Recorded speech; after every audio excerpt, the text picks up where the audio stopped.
The comfortable life and not the true God, nature, and the authentic man. Mark 8 verses 27 to 35. Jesus leads his intimates away from the territory of the ideology of power and the sacred center of the official religious institution, so that they detach themselves from their own fortress. The territory of Caesarea Philippi was enchanting, renowned for its fruitfulness and lush pastures, an area famous for the fertility of flocks and herds. That sort of earthly paradise at the source of the Jordan was so humanly attractive that Alexander the Great considered it the home of the god Pan and the nymphs. The disciples, too, were fascinated by the landscape and the comfortable life of the inhabitants of the region, not to mention the magnificence of the palaces. Christ asks the apostles in practice what people expected from him. And the reference in the context alludes to the comforts that the pagan religion proposed. Moved by curiosity and eager for temporal fulfillment, the crowd of astonished people around the Son of God created a great noise, but only an apparent one. Now comes a turning point. The atmosphere changes, opposition increases and questions pile up. The crowd thins out and the Master finds himself increasingly alone. While the gods showed that they knew how to shower their devotees with goods and a sumptuous court life that enchanted everyone, what does the Lord offer? In short, the apostles continued to be influenced by the propaganda of the political and religious government, which ensured well-being. Jesus instructs them, so that they could overcome the blindness and the crisis produced by his cross, from the commitment required in the perspective of self-giving. Son of God is not only a continuator of the clear attitude of the Baptist, never inclined to compromise towards courts and opulence, nor one of the many restorers of the law of Moses, with the zeal of Elijah. On this issue, in the first Christian communities there were clear distances from paganism, but there were also particular contrasts with the world of the synagogues.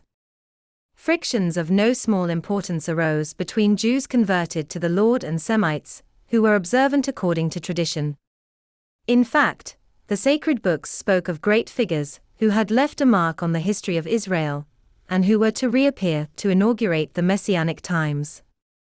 In all of them there was a poor capacity for understanding and difficulty in knowing how to embrace the new proposal, which did not seem to guarantee glory, nor material goals.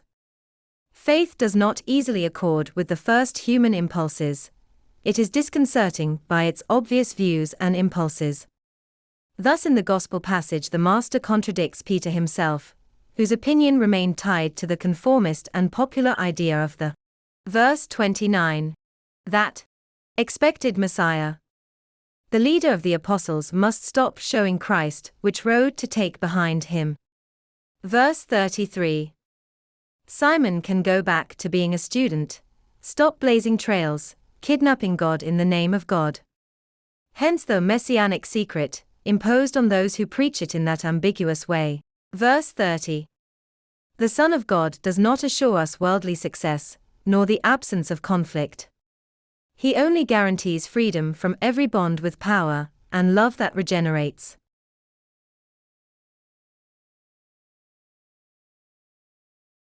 Lifting the cross.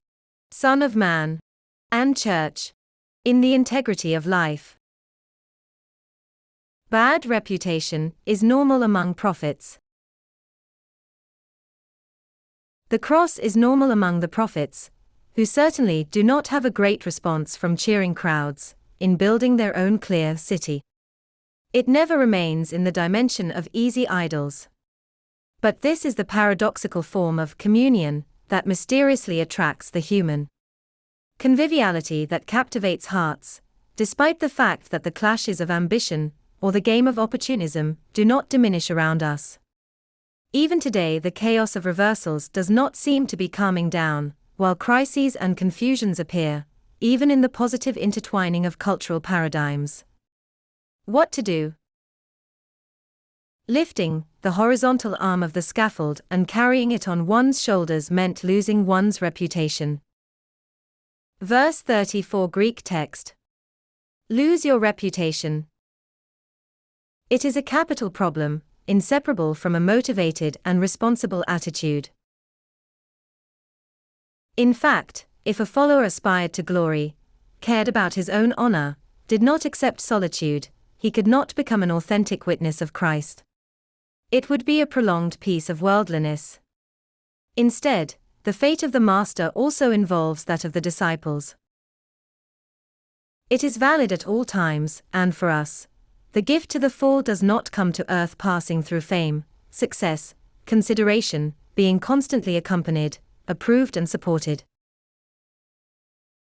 Simon was not expecting a problematic, cutting outcome, but rather easy consensus, a release, like between business friends who pat each other on the back. He dreamed of a successful following, and therefore a future of recognition, and he remains disoriented. Not understanding the project, Peter took him with. He grabs Jesus as if he were his hostage. And he began to exorcise him. Verse 32 Greek text. So that the Master himself would finally get his head straight and follow him.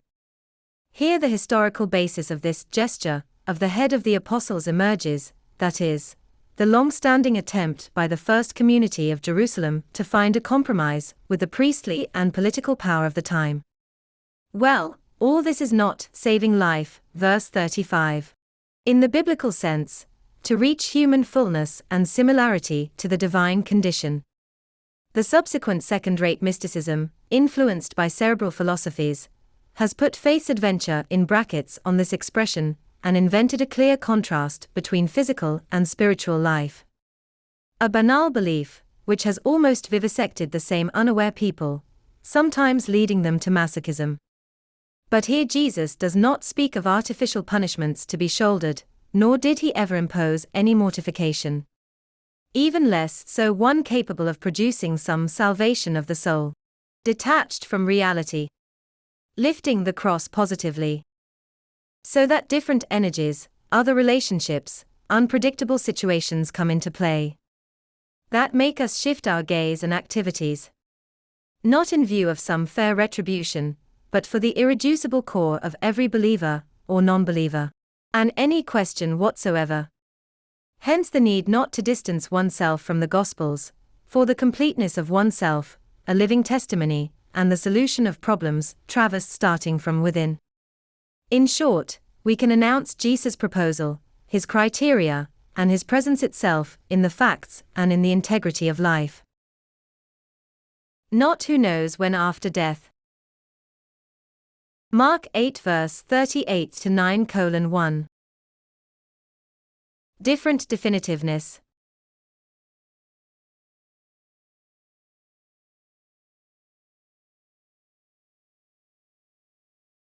Thank you all for your kind attention. We invite you to subscribe to the channel, to stay updated on our activities. If you liked it, leave a well done to support us. Subscribe, give your precious like and comment too. Thanks, see you soon.